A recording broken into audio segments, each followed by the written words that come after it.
Makakausap po natin ngayon sa ating studio muli ang isang investment banker at veteranong bankero, ang kasalukuyang namumuno, President and CEO ng GSIS, Government Service Insurance System, si Ginoong Vic Veloso. Mr. President, welcome back sa DZRH. Magandang umaga sa iyo. Magandang umaga po sa inyo, Ka Cesar, at sa lahat po ng tagapakinig sa inyong programa sa DZRH. Sa village namin, dito sa Metro Manila, pag naglalakad kami ng umaga, nag-uusap, kumusta ang solar mo? Siyempre, marami pang wala. Nabanggit ko kahapon, mabuti na lang may GSIS. So may nabalitaan ako, pautang para sa paglalagay ng solar. Una, bakit naisipan ninyong magkaroon ng ganitong proyekto, pautang sa GSIS?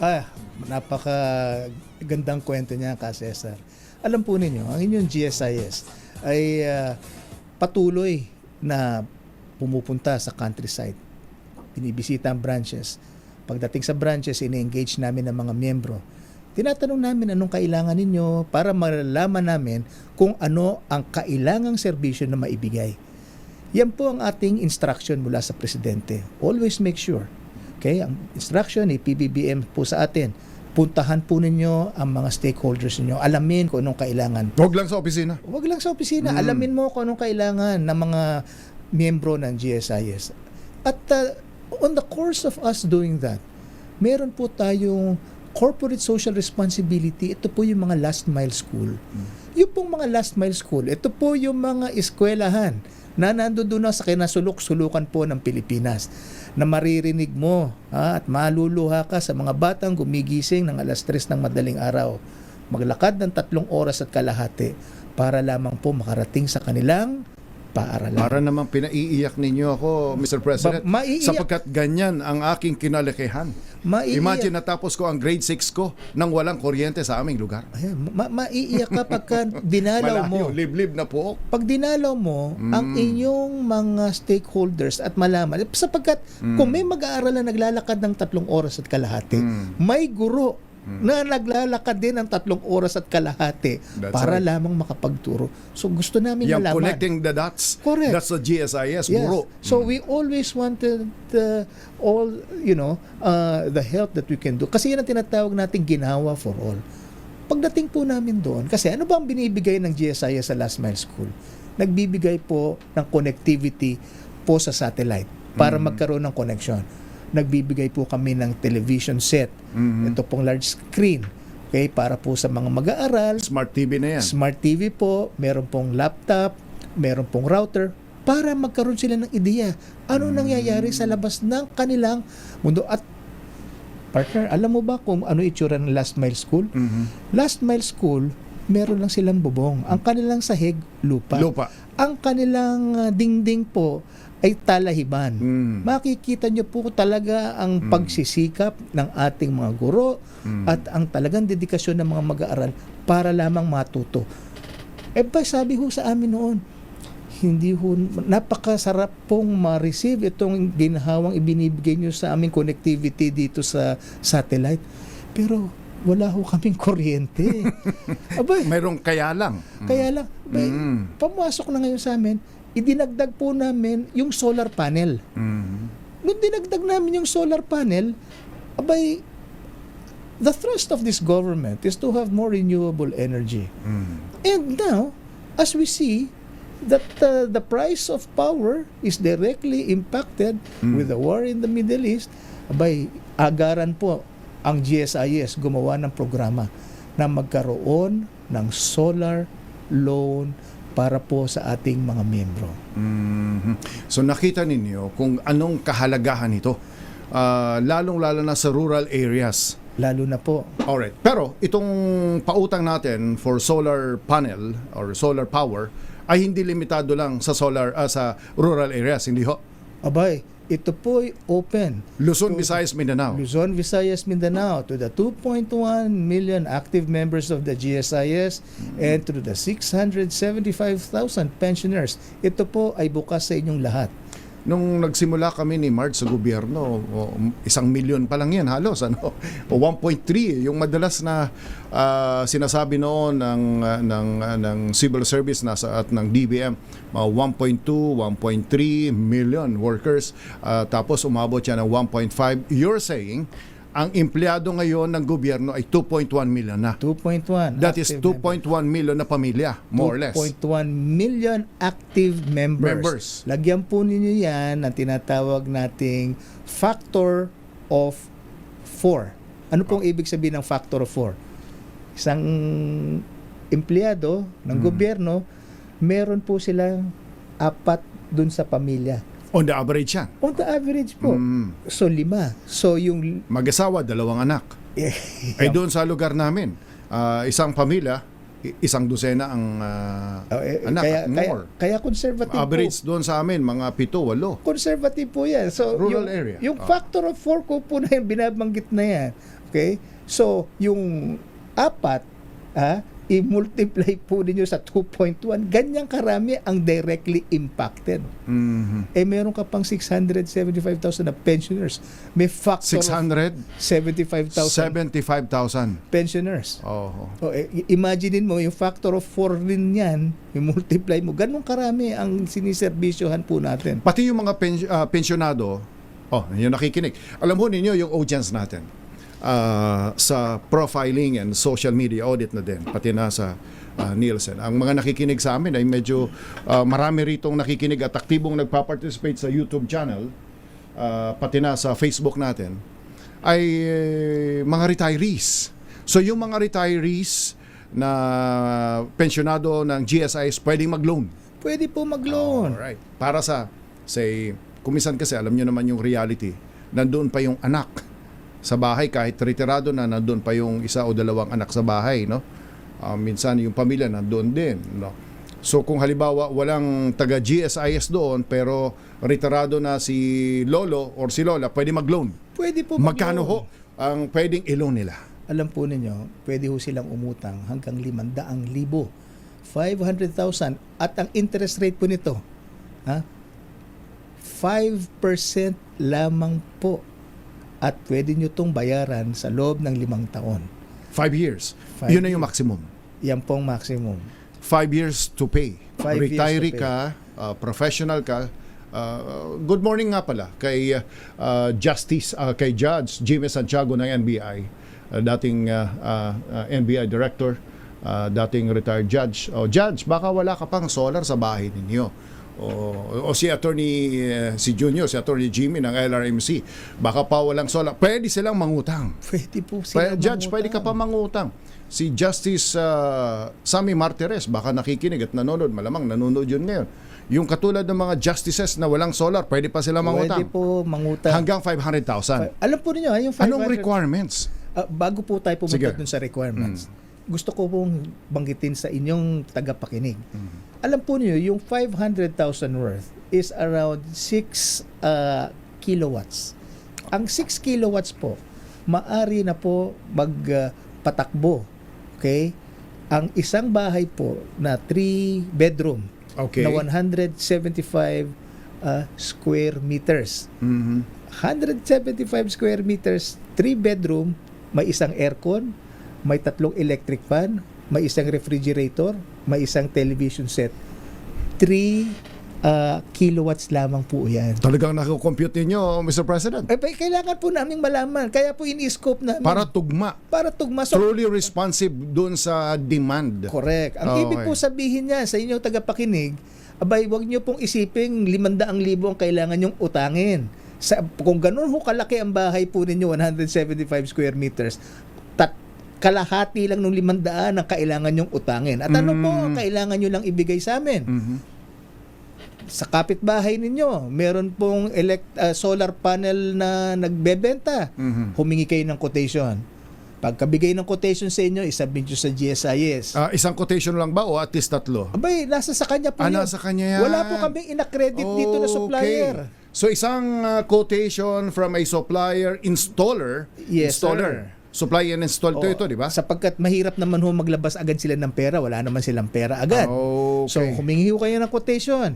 Sa loob po ng 3 araw, pero proseso na po ng GSIS yan. At ang pag-process po, mobile phone. 100% mobile phone. Ang GSIS po is 99.6% digital. 99.6% digital.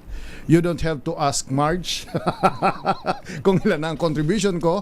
I just go digital, makikita ko na kung anong contribution ko. Nandito lang po sa mobile phone. Lahat ng kailangan nyo sa Pati GSIS. yung aplikasyon. Lahat aplikasyon. I-upload ko lang yung quotation ko. upload nyo lang po lahat. Tapos yan. mayroong form doon. Yes, sir. Yan ang totoong ginhawa sapagkat alam po yung instruction ng ating presidente, BBM, bakit mo pa kailangan papilahin ng mga tao? Napakalaking perwisyon Huwag yan. nang mamasahe. Sinabi Nakatipid nga ka na. niya sa amin, parating yung i-focus ang sarili nyo sa technology sapagkat yan ang talagang totoong ginhawa. Diyan ka talaga makakatulong. In this day and age, if you still go and fall in line, then you have a very big problem. Pero mayroon pa rin, ano? Mayroon pa rin po may pila siguro. Ano? Boss, alam po ninyo, yung pensioners lounge ng GSIS, ha? Nagtataka ako, bakit ang mga tao pumupunta pa? Digital, alam niyo, facial recognition. Kahit Okay.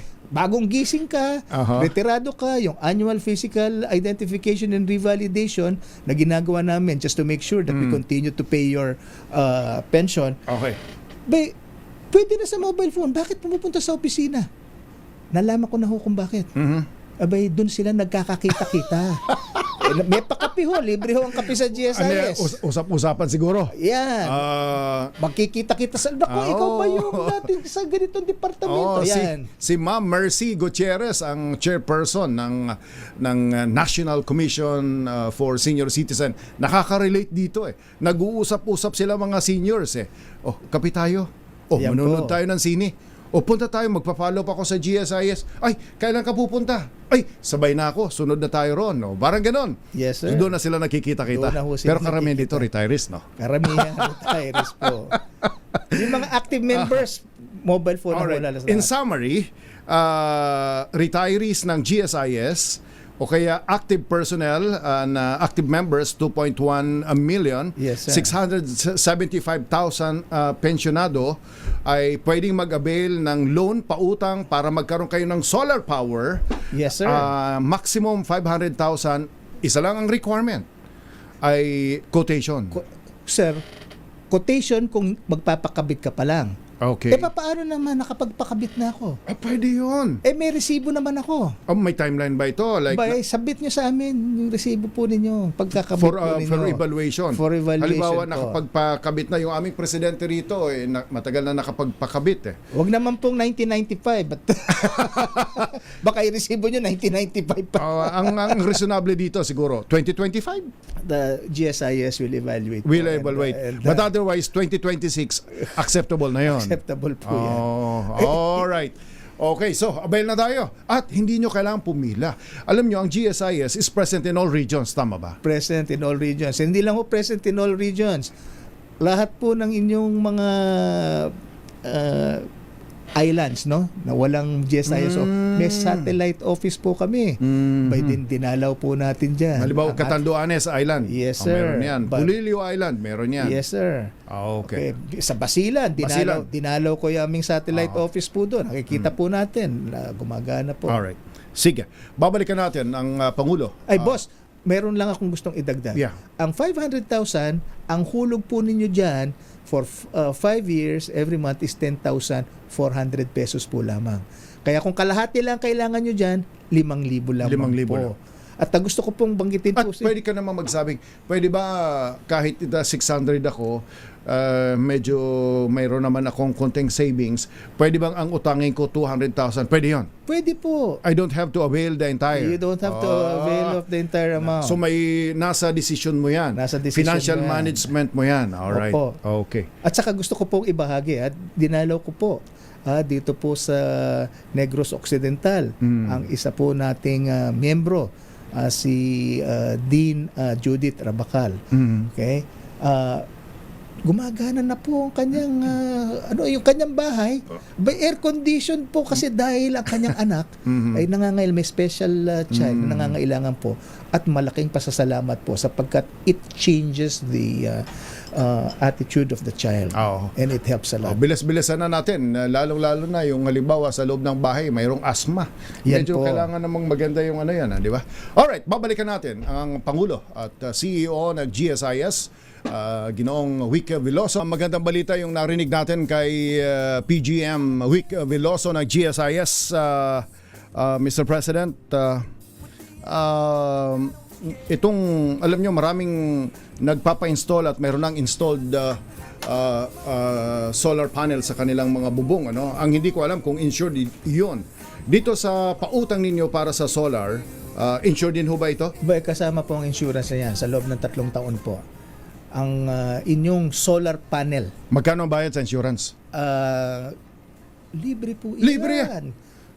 Bigay na po ng GSIS. So may sa ating pautang ka na, nakautang ka na, Oo. libre pa yung panel. Yes, sir. Solar panel na insured. Yes, sir. Sa lighting, sa Lightning, earthquake. Yan po. pa yung mga natural mga bagyo. causes. Yes, sir. Bagyo. So sa mga miyembro po natin na nag-avail po niyan, tandaan po ninyo, may libre pong insurance yan. 3 taon. Yes, sir. Alright, okay. So, maliwanag na ho yan. So, we move on to another topic. Ano itong Balik Ginhawa program ng GSIS? Nako, alam mo ka, Cesar, itong Balik Ginhawa, meron pong tinatawag tayong call for the rest of government to act and find ways so our citizens will have less financial burden by the increase in the price of gasoline. Caution the impact. Yes, sir. Of oil pricing. Mag-isip po kayo lahat sa gobyerno. Paano mo matutulungan ang taong bayan? Maibsan ang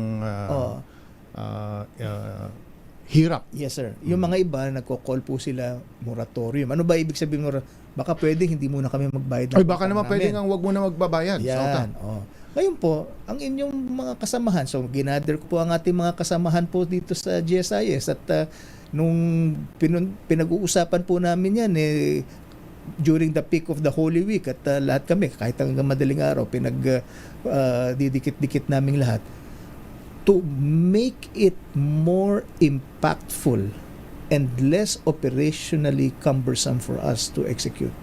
Bibigyan namin kayo ng 3 buwang hulog. Mhm. So, anong ibig kong sabihin? Kung kayo may pagkakautang sa GSIS, lahat po ng utang nyo na qualified doon sa GSIS, okay, yung Ginhawa loan package, meron kayong financial package, meron kayong loan restructuring, meron kayong mga doon sa housing loan po na existing, kung ano po ang hinulog ninyo. Simula po ng Disyembre hanggang Pebrero. So, December, January, February, 3 buwan. Mhm. Kung halimbawa po, kayo po ay may pagkakautang at ang hulog po ninyo, 10,000 a month. Mhm. Instantaneous, 30,000. Makre-credit sa account po ninyo. Yan ang totoong benepisyo. Meron bang extra interest? Wala. I-extend lang po namin. Anong pagkakaiba yan sa moratorium Sa moratorium, at yung pagbigay ninyo ng instant, in this case, halimbawa 30,000 dahil 10,000 ang hulog ninyo buwan-buwan, December, January, February. napakagandang katanungan ka, Cesar. Malaking diferensya. Moratorium, 10,000, hindi ka maghuhulog ng 10,000 ngayon. Ito po ginawa po natin, in one go, naguhulog ka ng 10,000 kada buwan, mag-apply ka ngayon, maximum of 3 days, 30,000 naka-credit sa account mo. So, mararamdaman mo ngayon kung ano yung kailangan mo. Makakapaghanda ka. Makakabili ka ng mga kailangan mo to be able to allow you to be able to cushion the impact of the increase in the prices of fuel and other commodities that you may need. At ang kagandahan po niyan, mobile phone din po lamang ang kailangan nyo. Mag-apply Application. lang ho kayo sa mobile phone. So binanggit nyo nga 99.6%. Ano pa yung kulang na 0.4% na hindi pa natatapos? Ay, halos wala na po. Halos yan. wala na. Alright, so pati ito, Yung pong binabanggit ko ngayon sapagkat yung iba po natin mga areas wala po kasi silang connectivity. Kaya Alright. yan naman ang mga susunod na i-address natin. okay, para sila alright. So, pati katulad ng sa solar, mobile phone, pwede ka na mag-apply. Abay, meron ho tayong ginhawa package, yung ginhawa loan package ng GSIS. 3 po yan. Mhm. Meron kang ginhawa go. Meron kang emergency. Gusto mo lang, kailangan mo po ng pera. Gusto mo 1,000, kailangan mo lang ngayon hanggang 5,000.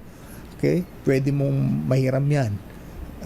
Again, through mobile phone, pwede na. Through mobile phone. Tapos marireceive mo yan digitally also. Digitally also.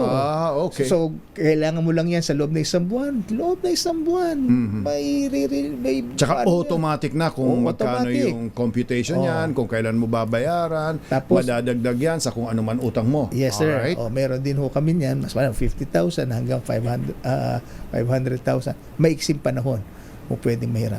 Siyempre, alam ng GSIS yung net borrowing capacity ng individual. Alam po namin. In other po words, yan. hindi porket napakaraming ganitong available na ginhawa packages, lahat yun i-avail mo sa mga maximum level. Yes, sir. Dapat maliwanag yan.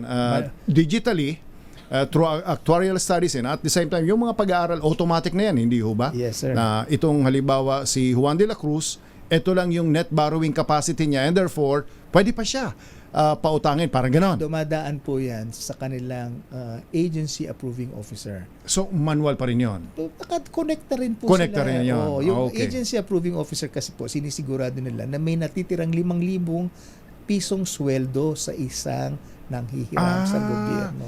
Okay, importante sa akin yan. Importante sa mga kababayan natin yan. Ano man ang intention mo, ano man ang plano nyo, kahit marami kang ina-avail, ang policy ng GSIS, kinakailangang may 5,000 pisong natitira sa inyo at yan ay wag babawasan na take home pay mo, parang ganon. Hindi lang po policy yan. Batas po yan. Batas for GSIS? Batas po yan. GSIS. Yes. Exclusive batas for GSIS. Yes. Yung pag-ibig ba yung tatanong ko nga rin yan sa SSS. So, okay. And may visibility naman kayo. May visibility na baka po ito yan. may utang pa sa pag-ibig, baka may utang pa sa may visibility Kaya kayo po ron. natin ginawang 3 araw. Ah. Bakit po? Mag-loan ho kayo ngayon sa mobile phone nyo. Okay. Pupunta yan sa agency approving officer. Yung agency approving officer, kadalasan po, sideline lang po niya yan. Ang talagang trabaho niyan kadalasan, nasa human resource department na nagpa-process ng ibang papeles. Mhm. At titingnan niya ngayon yung mobile phone niya, titingnan niya, kailangan ma-approve, meron pa itong mga to available. Yan po. Otherwise, kung mabilisan po nilang makukuha, mag-grant po yan, by instantaneous. Kaya po kadalasan yung 3 araw, sa loob lamang po ng 24 oras o 12 oras lumalabas. Yung 5,000 na parang naka-block na hindi pwedeng galawin ng GSIS, again, nasa batas ng GSIS yun. Nasa batas po, hindi lang po batas ng GSIS, Sa it's lahat. in the law. It's in the law. Yes, sir. Okay, which means Those- that is applicable in other, say, SSS and Pag-ibig? I am not sure of that, Okay. but as far as the GSIS is concerned, The charter itself. yes, we cannot have... Yung bang 5,000 na yan ay napapanahon pa ang numero na yan? O this what's 3 decades ago or 2 decades ago? Matagal na po yan. Good question. Maybe it's something that we have to review. Oo nga, kasi yung purchasing power niya nagbago na. Opo. Baka yung 5,000 na yun, dapat 10,000 na. Opo. Yung mga lawmakers pwede pag-aralan yan. And maybe your finance people pwede nang pag-aralan. But at the moment, sa ngayon, 5,000. Hindi nyo pwedeng galawin. Hindi po natin So, pwede yung gawin net yan. borrowing capacity mo, less 5,000. Yes, sir. Kasama yon. Alright. So, in 3 days, malalaman mo na. Makukuha nyo na po yan. Regardless of intention, kung saan mo gagamitin. Wala na pong katanungan nyo kung saan mo gagamitin. And requirement? Ang requirement lamang po, at ito po napaka-importante, sapagkat meron po na walang utang, gustong makakuha ng benepisyo na balik ginhawa. Wala ho kami ibabalik sa inyo kung wala ho kayong hinuhulugan. Mm. Okay, yan po una. O pangalawa, meron po mga kaso na hindi naman po na i-remit pa sa GSIS. Ano po ibig sabihin niyan? Nakaltasan na kayo ng agency ninyo. Yung agency hindi pa na i-remit sa GSIS yung pera. Ay, alam po ninyo, ang basihan po namin kung ano po yung na-remit po sa amin. Okay? Meron pong arrears. Ano po ibig sabihin arrears? May hindi pa sila nababayaran ng portion. Ayan po, hindi po nakakahiram. Na-flag ho yan dun sa GTouch ninyo. At meron din po yung nagkakaroon ng problema na due and demandable na yung pagkakautang nila. Sa over a period of time, di nagbabayad, bayad, huwag naman na po kayo muna bayaran po nyo muna yung inyong pagkakautang noon. Mamaya itatanong ko, kumusta ang kultura ng mga government employees and retirees ngayon pagdating sa pagbabayad? Nag-improve, mamaya ko yan itatanong. Nag-improve ba? Ibig sabihin, yung repayments rate, kung dati 60% or 80%, say in the last decade, 10 years, nag-improve na yan. Yung bang masinop na rin yung mga nangungutang para magbayad. Mamaya ho yan. Balikan ko ulit.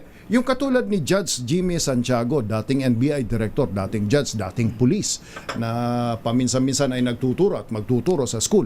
Retired na siya. Pwede pa rin siyang mag-avail dito sa balik ginhawang ito o mayroong certain limitations pagdating sa edad? By yung atin pong mga na nakapangungutang, basta nangungutang po kayo, iyan po ay may magkwa-qualify po kayo. Basta nangungutang. Opo. Oo. So ngayon, mangutang ka, tapos pwede ka bang nangutang ng solar, tapos balik ginhawa ka na uli? Magandang katanungan yan sapagkat magiging live yung inyong inyong pagkakautang. Parang nagka-restructuring ka kagad.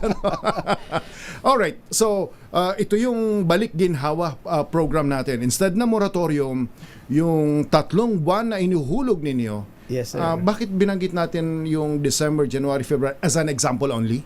Hindi po. Yan po ang ginawa naming basihan. Para so, may cut off ka. Okay. So, sino magko-qualify? O yung magko-qualify, yung mga May utang. O may utang na nakapaghulog sa atin ng buwan ng Disyembre, Enero at Pebrero. Okay. So, kung hindi ka nakapaghulog, di ba automatic naman yan? Wag po nating isipin automatic kasi dyan ho tayo minsan nagkakaroon ng problema. Automatic ka na deduct ng sweldo mo, Oo nga. ng ahensya mo. Oo, may kilala akong LGU. Ahensya, hindi naman ho automatic na nagre-remit sa GSIS. May kilala akong agency nagko-collect, pero yung agency na yon hindi naman pala nagbabayad, nagre-remit sa GSIS. Pwede po bang pag-usapan yan? Maraming ganyang kaso ba ngayon? Mahabang programa po natin. Maglalaan ka na naman, boss, ng isang oras. Kasi hanggang ngayon, nag-award po ako. Tuwing flag raising ceremony namin, tuwing Lunes, nag-award po ako dun po sa ating mga branches na nakakakolekta po sa mga iba pong ahensya. Iba po, 1995 pa, nakolekta lang po nila ngayon. Marami po akong... So binibigyan nyo yung mga branches ninyo ng award, recognition, pasasalamat at pagkilala sapagkat nakakakolekta ng matagal? Yung mga matagal na loan? Yung matagal na loan kasi nagiging masinop ngayon sila. Hanapin nila lahat ng mga papeles, kukumplituhin nila, pupuntahan po yung mga opisyal. Imaginein po ninyo, ito po hindi na-remit ng 1995, halimbawa. Kayo po ngayon lang ho na halal. Pwede mo sasabihin, hindi ko naman to inutang, ako magbabayad nito. Tsaka imagine, yung budget mo mababawasan dahil you need to comply. Tama po yan. So yung kung ano man ang budget pie ninyo dyan, para sa programa, social, infra, kung ano-ano man, pati sa utang ninyo kung saan man, mababawasan yun dahil kailangan magbayad sa GSIS. Kaya po, ako, tuwing pong flag raising namin, may oras po kami para tuntunan po yung bagay na. Pagbigyan ko lang yung tanong, medyo maraming tanong, pero mamimili lang ako. Pwede bang mag-avail yung hindi taga-gobyerno hindi ng pwede. solar? May utang na dati, bukod pa sa GSIS, pwede pa rin ba mag-loan sa solar? Basta may utang po kayo sa GSIS. Ang basehan po natin kung ano po yung hinuhulugan. Bakit di minawalan ng arrear samantalang auto-deduction naman ang kaltas ng salary namin? Bakit daw siya nagkakaroon ng arrear samantalang auto-deduct naman? Ayan po yung binanggit ko sa inyo. Yung agency yun. Yung agency hindi po kayo may problema noon. Hindi ko kayo may problema noon. Correct. Bakit ang agency mag-usap pero experience daw ko nila nagtuturoan GSIS at ang agency nila? Isa lang ho ang basehan ng GSIS. Kung magkano ni-remit? meron ho kaming papeles kung anong niremit ninyo. Kung wala ho kaming ma-receive, wala ho kaming iba pang basihan. May dividendo ho ba ang mga GSIS? Naku, napakagandang katanungan yan, partner, sapagkat yung isang araw lamang po pinag-uusapan po natin yan. Since 2019, hindi na ako nakapagbigay ng dividendo ang GSIS. 2019? Oo. Was it intentional? Was it by design? O negligence? O napabayaan lang? Alam po ninyo, yung mga government-owned corporations, they were asked to comply with an accounting standard. Ano pong sinasabi ng accounting standard? Na para raw kaming insurance company. Na insurance company, na lahat ng future obligations mo, kailangan i-factor in. Okay? Bibigyan ko lang ho kayo halimbawa, ang insurance company ho po ninyo, premium is equal to income. Okay? Yung future contract liabilities mo is equal to expense. Okay. Ganun daw dapat ang basihan ng accounting namin. Mali po iyan. Bakit po? Social Insurance Fund. Insurance is placed there because we insure the future. But how does that work? Yung mga ipinamimigay po natin na sustento po para sa ating mga retirado, yan po ay galing sa contribution nila. At yung mga pumapasok sa gobyerno, nagko-contribute po din. yan. Oh. So yung kino-contribute po niyan, Para sa tumutulong future. sa lahat. Kaya ano ba ang pagkakaiba niyan sa insurance? Sa insurance, si Ka Cesar, yung hulog ni Ka Cesar, hanggang kay Ka Cesar lamang. Dito, it's a pool. Kaya maling accounting standard na kaya nga ina-argue ko po yan. At the moment po na pakinggan na po tayo na hindi po eligible yan, babalik po na bibigay natin ng dividendo. Ngunit, yan po ay abangan po ninyo sapagkat inumungkahi po natin yan sa ating mga liderato. Minungkahi po natin yan kay Secretary Decgo. Minungkahi po natin yan kay Executive Secretary Ralph Recto. Naiintindihan nila na kailangan na aksyonan. Kaya abangan po ninyo yung bagay na yan sapagkat we're ready, we're prepared. And we'd like to do it. We'd like to do so. Kaya po sa lahat po na nagtatanong, sapagkat parati po kaming tinatanong niya, walang dividendo. Pag tinignan ko yung mga Facebook page comment, puro dividendo. Sa lahat po ng mga naninilbihan sa gobyerno, ang inyo pong GSIS ay may sapat na pananalapi, bayaran ng dividendo ninyo. Ngunit nakatali ang kamay namin sapagkat pinipilit kaming sumunod sa isang accounting standard na hindi naman po tugma para sa Social Pension Fund. Social pension, ulitin ko. Mukhang dapat ulitin natin. Ang pagkakaiba ng insurance, kinokolekta para sa akin. The contribution of Ka Cesar Para sa akin. kay Ka Cesar lang. Correct. Ang pension fund, ang contribution ni Ka Cesar at contribution ng lahat ng pumapasok sa gobyerno, Bahagi it ng is lahat. pulled together. So you cannot have the same accounting standard as an insurance company. Okay? It cannot be apples to apples. Yes, because that's apples and oranges. Alright. So, paano ngayon yan? Meron ba tayong on the average, halimbawa mga nagre-retire ngayon, magkano mga pension na nakukuha nila? By average po niyan, kada taon nagbibigay ang GSIS noon between 2,000 to 3,000. Okay. Monthly? Hindi po, annually. Annually? Opo. Dividendo ito? Yes. Yung pensionado ka, may natatanggap ka ba buwan-buwan? Yung pensionado po, iba naman po. Iba namang ano na yan? Pero lahat po, basta miyembro ka ng GSIS, pag sinabing dividendo, sama-sama ho lahat yan. Alright. Cuts across. Cuts across. Alright. Okay. Sana po, paratingin po nyo sa lahat yan sapagkat gusto ko pong iparating sa ating mga tagapakinig na naninilbihan sa gobyerno. Ang inyong GSIS, handang magbigay ng dividendo. Tulungan nyo kami. Sapagkat hindi po na... Ito, actually, sinagot nyo na ho yung tanong ni Bilya Santa. Ang tagal-tagal ko ng miyembro ng GSIS, bakit ang pinakamalaking dividendo ko ay binabanggit niya 200. Paano daw ninyo kinocompute? Yan po basihan din naman po noong panahon. Malamang na kung ano po yung kanilang contribution. Contribution, tama. Depende sa contribution. Sapagkat naalala po ninyo, iba po yung salary scale nung pumasok po sila, iba po yung contribution po nila. Sabi ni Tere Chienza, dagdag loan ang 30,000 as an example or ibinalik lang ang inuhulog for 3 months? Binalik lang po ang hulog ninyo. Binalik po ang hulog ninyo, tapos na-extend po ang inyong pagkakautang. Maraming tanong tungkol sa solar, pero nabanggit nyo na ilang percent ang interest ng GSIS loan. Solar partners, binanggit nyo na 5% payable in 5 years. And you don't have to avail the entire 500,000. You don't have to avail. In fact, even if you have that capacity, even if that is what is required of you, pero kung meron ka namang counting savings dyan, you don't have to avail that Yes, entire sir. loan. Opo. Kalahati, 100,000, 200, pandagdag lang. Opo. Alright. May idea ba tayo kung magkano ng inutang ng mga empleyado? May idea. Ang dulo kasi ng tanong ko, how sound is our financial standing?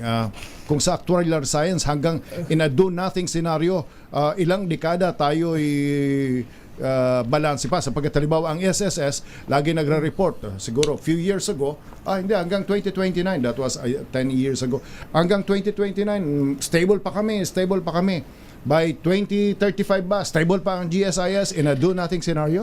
Up to 2058 po tayo. 58 2058 po. 2058 ganun Yes. tayo kasolid Ganun po kasolid ang inyong GSIS. hanggang 2058. 2058 po. Ano ho yan? Ilang dekada ho yan? Mga 4 pa?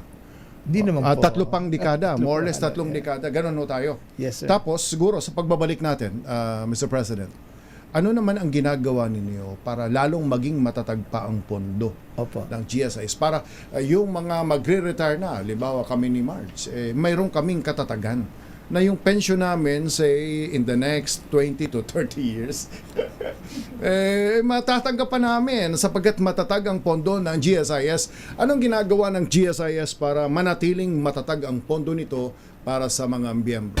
Alam nyo, yung sa YouTube channel, mas maraming nagtatanong tungkol sa solar. Mukhang very timely. Kayo lang ba ang GFIs, Government Financial Institutions, ang may ganitong pautang para sa solar? Sa pagkakalam ko po, kami lamang po so far ang nag-o-offer niyan para sa mga amongst those government financial And this is going institutions. beyond this crisis, ano? Let's assume na matapos ang crisis na ito sa taong ito, this goes It will go because beyond, it is a call for us Oo to nga do renewable at energy. yun rin ang panawagan ng Pangulo. Opo. Ang laking bagay. Teka muna. This is not limited to houses, ano?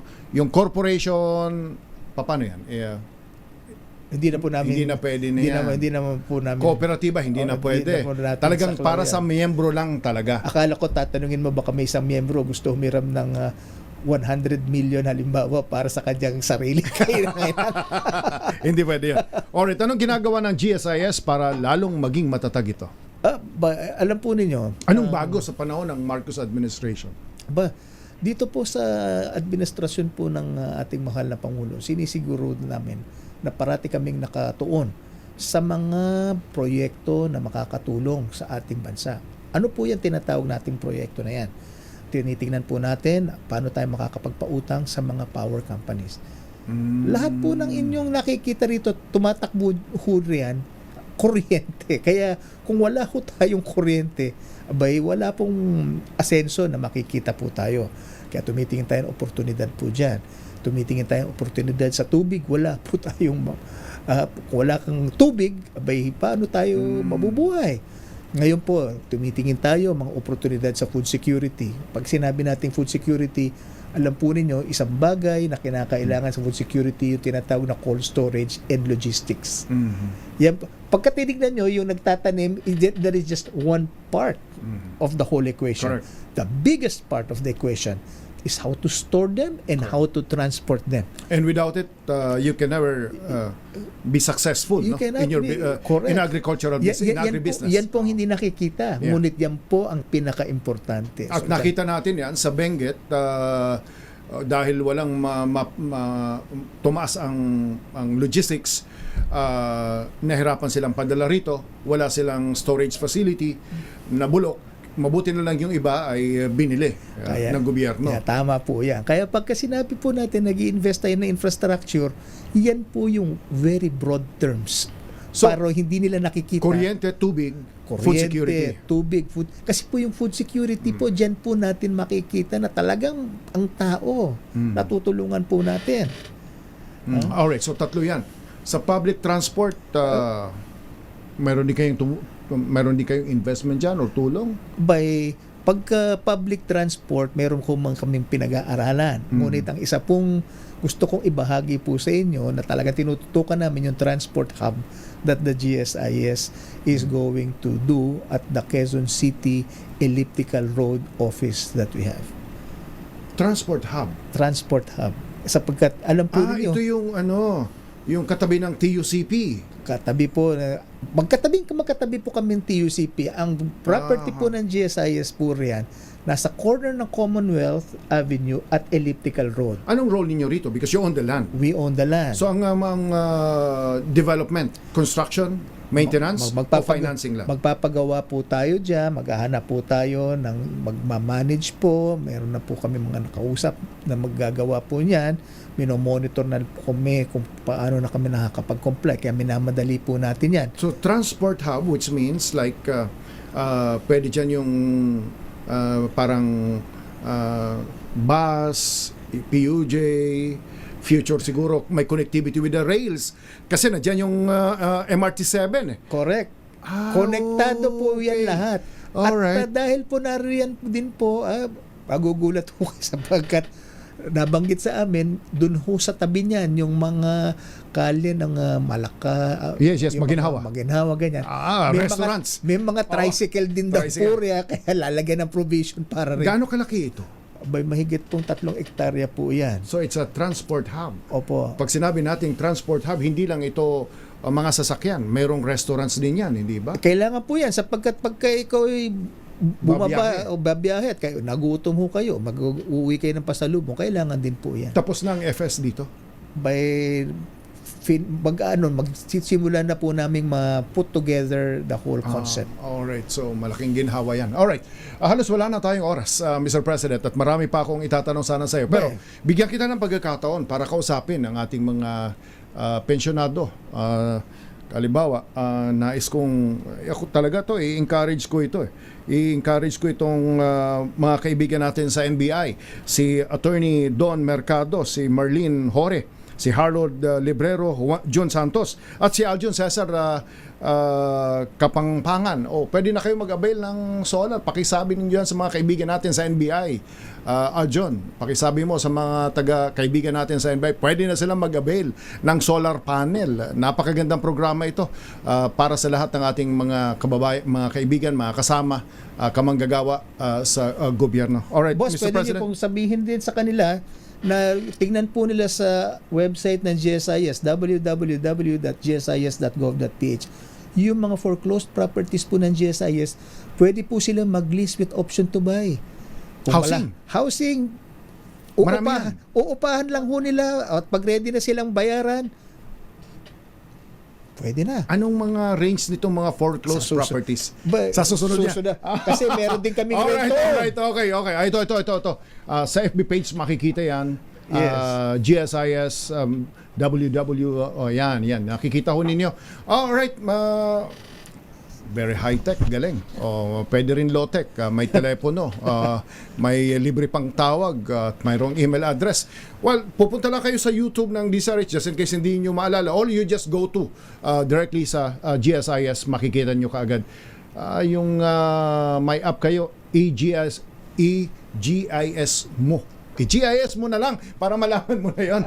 Mr. President, nasa inyong pagkakataon, kasapin natin yung ating mga pensyonado at ang ating mga kawani sa ating pamalan ng ating bayan. Mensahe po ninyo. Gusto po natin ipabahagi sa lahat ng ating mga mamamayan na nanunungkulan sa gobyerno ang instruction po ng inyong mahal na Pangulo, President Ferdinand Marcos Jr. ay hanapin ng GSIS leadership and management at lahat ng paraan na matutulungan po ang naninilbihan sa gobyerno. Ang instruction po sa amin, siguraduhin ang ginhawa may bahagi po sa inyong lahat sapagkat kayo ang haligi ng pamahalaan dahil sa inyong yung sakripisyo na magtrabaho para sa pamahalaan ay gusto naming ibahagi ang appreciation by providing the best service, the best ginawa to each and every one of you. Alright, Mr. President, General Manager Vic Veloso, maraming salamat ho sa pagkalubho ninyo ng ng inyong oras dito sa ating palatuntunan. Ako mismo, maraming natutunan dito at palagay ko yung mga nakikinig sa atin ng mga pensyonado at mga 2.1 million yung mga nagtatrabaho ngayon sa gobyerno, local, national, GFIs and GOCCs ay maraming napulot mula sa inyo. Maraming salamat po. Maraming salamat din po sa inyo at sa inyong tagapakinig.